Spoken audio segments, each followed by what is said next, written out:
Hence loathed melancholy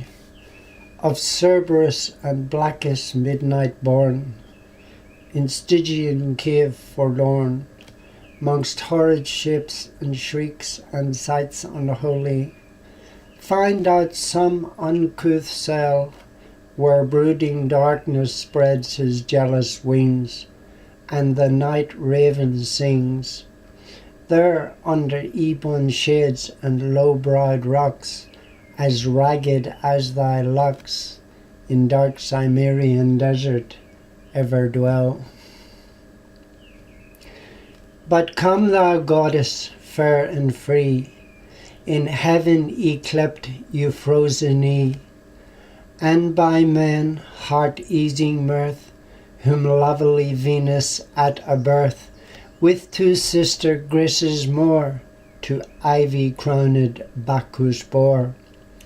Or whether, as some sager sing,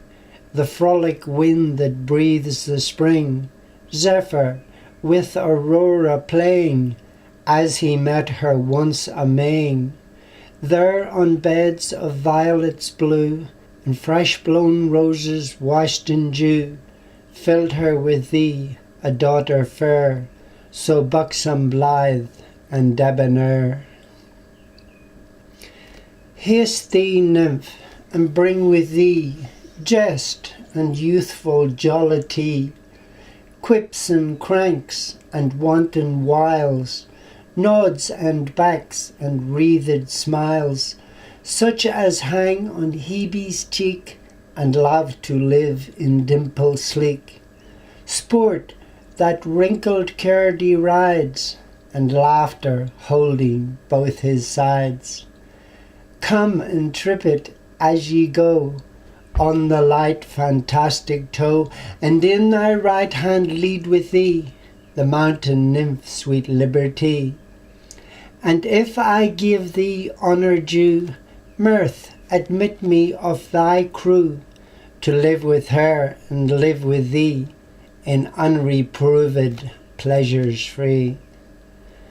To hear the lark begin his flight, and singing startle the dull night, from his watchtower in the skies, till the dappled dawn doth rise, then to come in spite of sorrow, and at my window bid good morrow, through the sweetbriar or the vine, or the twisted eglantine, while the cock with lively din scatters the rear of darkness thin, and to the stack or the barn door startly struts his dames before, oft listening how the hounds and horn cheerily rouse the slumbering morn, from the side of some hoar hill, through the high wood echoing shrill.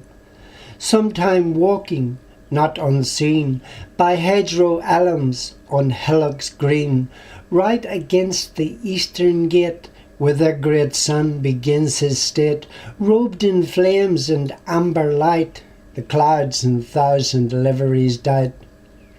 While the ploughman near at hand whistles o'er the furrowed land, and the milkmaid singeth blithe, and the mower whets his scythe, and every shepherd tells his tale under the hawthorn in the dale.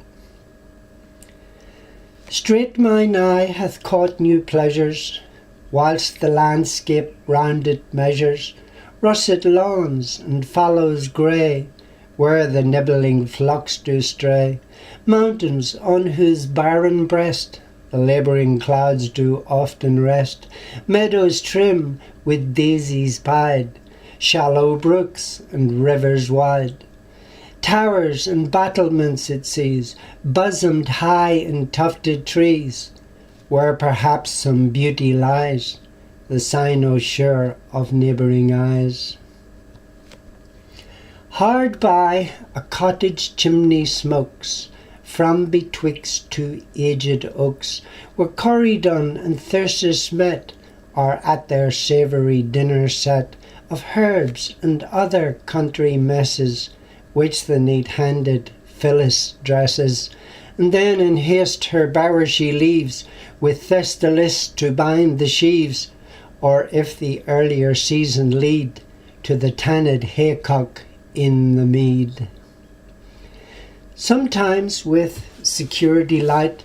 the upland hamlets will invite, when the merry bells ring round, and the jocund ribbocks sound, to many a youth and many a maid dancing in the checkered shade, and young and old come forth to play on a sunshine holiday till the livelong daylight fail. Then to the spicy nut-brown ale, with stories told of many a feat, how fairy Mab the junket seat, she was pinched and pulled, she said, and he by friar's lantern led, tells how the drudging goblin sweat to earn his cream bowl duly set, when in one night ere glimpse of morn his shadowy flail hath thrashed the corn that 10-day labourers could not end. Then lies him down the lubber fiend, and stretched out all the chimney's length, basks at the fire his hairy strength, and crop-full out of doors he flings, ere the first cock his matin rings. Thus done the tales, to bed they creep, by whispering winds, soon lulled asleep. Towered cities please us then, and the busy hum of men, with throngs of knights and barons bold, in weeds of peace high triumphs hold, with store of ladies whose bright eyes rein influence and judge the prize of wit or arms, while both contend to win her grace whom all commend. There let Hymen oft appear, in saffron robe with taper clear, and pomp and feast and revelry, with mask and antique pageantry, such sights as youthful poets dream on summer eves by haunted stream. Then to the well-tread stage anon, if Johnson's learned sock be on, or sweetest Shakespeare, fancy's child, warble his native wood notes wild.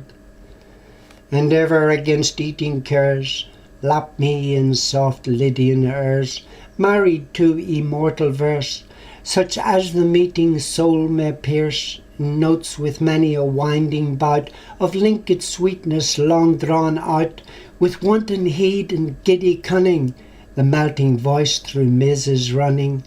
untwisting all the chains that tie the hidden soul of harmony,